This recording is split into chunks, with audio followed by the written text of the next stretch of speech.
નમસ્તે મિત્રો, હું ડોક્ટર હિતેશ ઇટાલિયા, ગાયનેકોલોજિસ્ટ અને IVF expert, Matule IVF and woman care. આજે આપણે જાણશું સ્તનની ગાંઠ થવાના કારણો શું હોય છે અને આ સ્તનની ગાંઠ કેન્સરની છે કે નહીં તે કેવી રીતે ખબર પડે, તેના માટે કેવા પ્રકારના રિપોર્ટની જરૂર હોય છે અને ગાંઠ અનુસાર તેની કેવી રીતે સારવાર કરવામાં આવે છે.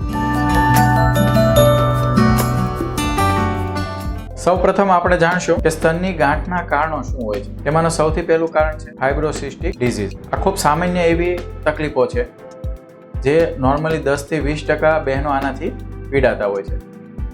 આ તકલીફમાં બંને સ્તનમાં દુખાવો થતો હોય છે. માસિક આવવાના થોડા દિવસો પહેલાં દુખાવો શરૂ થાય, માસિક સમયે દુખાવો થોડો વધે અને માસિક જતાની સાથે જ આ દુખાવો જતો રહેતો હોય છે. આ તકલીફ સામાન્ય રીતે 30 થી 40 વર્ષની ઉંમરની આસપાસ વધારે થતી હોય છે અને આ તકલીફમાં ઇસ્ટ્રોજન હોર્મોન્સના બેલેન્સના કોઈપણ તકલીફને કારણે ફાઇબ્રોસિસ્ટિક ડિઝીઝ થવાની તકલીફ રહેતી હોય છે. આ તકલીફમાં સ્તનમાં સિસ્ટિક એટલે કે થોડું પાણી ભરાય છે તેની ગ્રંથિઓમાં, તેની સાથે તેની જે ગ્રંથિઓની દિવાલ છે તેમાં પણ સોજો આવે છે. તેથી દર્દીને બંને સ્તન દુખાય છે તેમજ સ્તનમાં ગાંઠ જેવું લાગે છે અને સ્ત્રી જ્યારે સ્તનની તપાસ કરે છે ત્યારે તેમના હાથમાં ગાંઠ આવતો હોય તેવું લાગે છે અને તેમને અડતા પણ દુખાવો થાય છે અને ના અડે તો પણ દુખાવો સતત થતો હોય છે. ત્યારબાદ બીજું કારણ છે ફાઇબ્રોએડિનોમા, જેમાં સ્તનમાં એક ગોળાકાર પીડા રહિત અને હલનચલન કરી શકે તેવી ગાંઠ થતી હોય છે. આ ગાંઠ સામાન્ય રીતે કેટલીક વાર 15-16 વર્ષની ઉંમરે પણ જોવા મળે તો કેટલીક વાર 30-40 કે 45 વર્ષની ઉંમરે પણ જોવા મળતી હોય છે.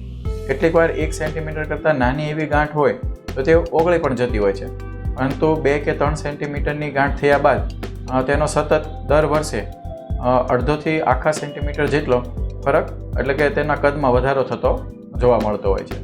આ પ્રકારની ગાંઠ જ્યારે પણ દર્દીને ખ્યાલ પડે છે ત્યારે તેને સૌથી પહેલાં તે ગાંઠ કેન્સરની છે કે નહીં તેનો ડર હોય છે. પરંતુ આમાંથી મોટાભાગની ગાંઠ કેન્સરની હોતી નથી, પરંતુ કેટલીક વાર ખૂબ ઓછા એવા કેસોમાં આ પ્રકારની ગાંઠોમાં કેન્સર હોવાની પણ શક્યતા હોય છે. તેથી આવા પ્રકારની ગાંઠ થાય તો કેન્સર છે કે નહીં તેનું નિદાન સમયસર કરાવવું ખૂબ જરૂરી હોય છે. ત્યારબાદ ત્રીજું કારણ છે સ્તનમાં પરુ ભરાવું, જેને સામાન્ય ભાષામાં છાતી પાકી એવું કહેવાય અથવા એબ્સેસ કહેવામાં આવે છે. આ નોર્મલી ઇન્ફેક્શનને કારણે થતું હોય છે અને ખાસ કરીને ધાવણ આપતી માતાઓને થવાની શક્યતા વધારે રહે છે.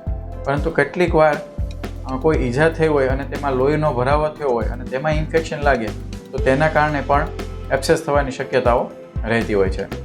આ પ્રકારની તકલીફની સાથે દર્દીને તાવ આવે છે અને જે પણ જગ્યા ઉપર પરુ ભરાયેલું હોય એટલે નોર્મલી એક સ્તન પર હોય તો તે જગ્યા ઉપર ખૂબ દુખાવો થાય છે, તેના ઉપરની ચામડી લાલ દેખાય છે. ક્યારેક ખૂબ જ વધારે પ્રમાણમાં પરુ ભરાય તો જ્યાં પણ પરુ ભરાયેલું હોય છે ત્યાં એકદમ પોચું દબાવી શકાય તેવું ફીલ આવે છે અને પરુ વધારે ભરાતા ક્યારેક તેમાંથી પરુ પણ નીકળવા માંડે છે. ત્યારબાદ ચોથું કારણ છે ગેલેક્ટોસિસ. તે સામાન્ય રીતે ધાવણ બંધ કર્યાના 6 કે 8 મહિના બાદ થતું હોય છે.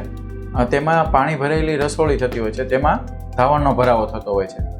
ખૂબ ઓછા એવા દર્દીઓમાં તેમાં ઇન્ફેક્શન લાગવાની શક્યતાઓ રહેતી હોય. ત્યારબાદ પાંચમું કારણ છે કેન્સરની ગાંઠ. આ કેન્સરની ગાંઠ કેટલીક વાર સ્તનમાં ગાંઠના સ્વરૂપે કેટલીક વાર દર્દીને અનુભવ થતો હોય છે, તો કેટલીક વાર અન્ય લક્ષણોને પછી ખબર પડતી હોય છે કે તેને સ્તનમાં કેન્સર છે.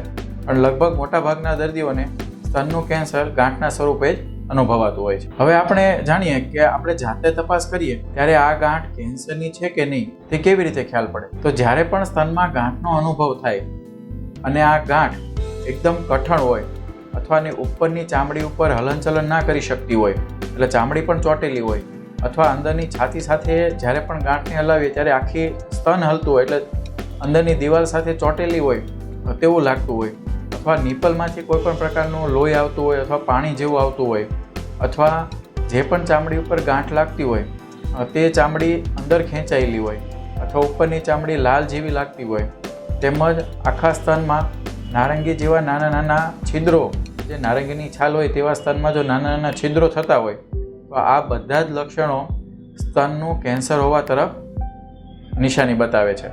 આવા કોઈપણ લક્ષણો સાથે જો સ્તનમાં ગાંઠ લાગે તો તાત્કાલિક ગાયનેકોલોજિસ્ટ ડૉક્ટર અથવા કેન્સરના ડૉક્ટરની સલાહ લેવી ખૂબ જરૂર છે. ત્યારબાદ આપણે એ સમજવાનો પ્રયત્ન કરીએ કે આ સ્તનની ગાંઠનું કારણ શું છે તે જાણવા માટે કેવા પ્રકારના રિપોર્ટ કરવામાં આવતા હોય. અગાઉ આપણે જાણ્યા સ્તનના જે કેન્સરના 5 કારણો છે એ 5 કારણોના નિદાન કરવા માટે સૌથી પહેલાં સોનોગ્રાફી સૌથી વધારે મદદરૂપ થાય છે.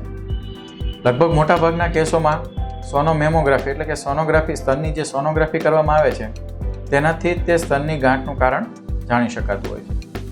કેટલીક વાર સોનોગ્રાફી દ્વારા સ્તનની ગાંઠનું કારણ પાકું જાણી ના શકાય અથવા કેન્સર જેવો ડાઉટ લાગતો હોય ત્યારે મેમોગ્રાફી કરવામાં આવે છે, જે એક્સરે ટેકનિક છે અને તેનાથી સ્તનના ગાંઠનું વધારે સારું નિદાન કરી શકાય છે. કેટલીક વાર સોનોગ્રાફી અથવા મેમોગ્રાફી કરીએ છીએ અને તેમાં કેન્સર હોવાનો ડાઉટ લાગતો હોય છે ત્યારે ડૉક્ટર દ્વારા યુએસજી ગાઈડેડ એટલે કે જે સ્તનની ગાંઠ છે તેમાં પાણી ભરાયેલું હોય તો તે ગાંઠના નિદાન માટે યુએસજી ગાઈડેડ એસ્પિરેશન બાયોપ્સી કરવામાં આવતી હોય છે.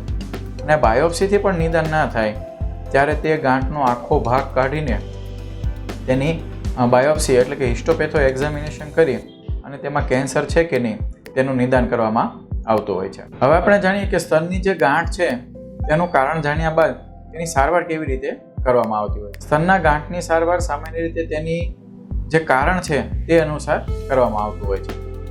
જેમ કે સ્તનમાં પરુ ભરાય છે એટલે કે એબ્સેસ થાય છે તો તેમાં જરૂર અનુસાર એન્ટીબાયોટિક દવા આપવામાં આવે, છતાં પણ રિઝોલ્વ ના થતું હોય તો આઈએનડી એટલે કે ચેકો મારી અને પરુ કાઢી અને તેનું ડ્રેસિંગ કરીને પણ સારવાર કરવામાં આવતી હોય છે. જેમ કે ગેલેક્ટોસિલ છે કે જેમાં ધાવણ ભરાવો થાય છે તેમાં સોય દ્વારા તેને ખેંચી લેવામાં આવે તો પણ તેમાં રાહત થઈ જતી હોય છે. ફાઇબ્રોસિસ્ટિક ચેન્જીસ જે થતા હોય છે તેમાં સામાન્ય રીતે દુખાવાની દવા આપવામાં આવે છે અથવા કેટલાક પ્રકારની વિશેષ હોર્મોન્સની દવાથી અથવા પ્રાઇમરોઝ ઓઇલ, વિટામિન ઈ આપવાથી પણ તેમાં રાહત થતી હોય છે. તેમના માટે વિશેષ માહિતી અમારા એક અગાઉના વિડીયો સ્તનના દુખાવામાં ફાઇબ્રોસિસ્ટિક ચેન્જીસ વિશે તેમજ તેમાં થતા ફેરફારોમાં કેટલાક લાઇફસ્ટાઇલમાં ફેરફારો કરવાથી પણ રાહત થતી હોય છે તે આપ જોઈ શકો છો. ત્યારબાદ છે ફાઇબ્રોએડિનોમા. તો આવા પ્રકારની ગાંઠ જે હાથથી અનુભવી શકાય છે તે બધે જ પ્રકારની ગાંઠો લગભગ ઓપરેશન કરીને કાઢી નાખવી જોઈએ. તેનું મૂળ કારણ એ છે કે આ ગાંઠ ક્યારેય સુકાતી નથી અને તે ધીમે ધીમે તેનું કદ વધતું જતું હોય છે. તેથી મોટું કદ વધે અને પછી ઓપરેશન કરવામાં સ્તન ઉપર તેનો સ્કાર માર્ક આવવાનું અથવા ઓપરેશન લાંબુ થવાની એવી તકલીફો થતી હોય છે. તેના કરતાં જ્યારે સ્તનની ગાંઠ નાની જ હોય ત્યારે સમયસર તેનું ઓપરેશન કરાવવું હિતાવહ હોય છે. ત્યારબાદ જ્યારે આ સ્તનની ગાંઠ કેન્સરની છે તેવું ખ્યાલ પડે છે ત્યારે તે કયા સ્ટેજનું કેન્સર છે તે અનુસાર સારવાર આપવામાં આવે છે. તેમાં કેટલાક દર્દીઓને ઓપરેશન કરવાની સલાહ આપવામાં આવે છે. ઓપરેશનમાં સ્તન નીકાળવા દેવાની પણ જરૂર પડતી હોય છે. કેટલાક દર્દીઓને કીમો અથવા રેડિયોથેરાપીની પણ જરૂર પડી શકતી હોય. તો આજે આપણે જાણ્યું કે સ્તનની ગાંઠ એ બધી જ ગાંઠ કેન્સરની નથી હોતી. 80% કેસોમાં સ્તનની ગાંઠ કેન્સર સિવાયના અન્ય કોઈ કારણોને લીધે હોતી હોય છે અને જે સામાન્ય પીવાની દવાથી લઈ અને સામાન્ય સર્જરીથી પણ તેમાં રાહત મેળવી શકાય છે. પરંતુ કેટલાક કેસોમાં આ ગાંઠ કેન્સરની પણ હોઈ શકે છે અને સ્તનની કેન્સરની ગાંઠમાં સમયસર અને વહેલામાં વહેલા સારવાર કરવામાં દર્દીનું આયુષ્ય પણ વધે છે અને સરળ સારવારથી રાહત થતી હોય છે. તો સ્ત્રીરોગ, વ્યંધત્વ અને પ્રેગ્નન્સીને લગતા આવા જ વિડીયો માટે ફરી મળીશું. નારી સ્વસ્થ, ભારત સ્વસ્થ. નમસ્તે.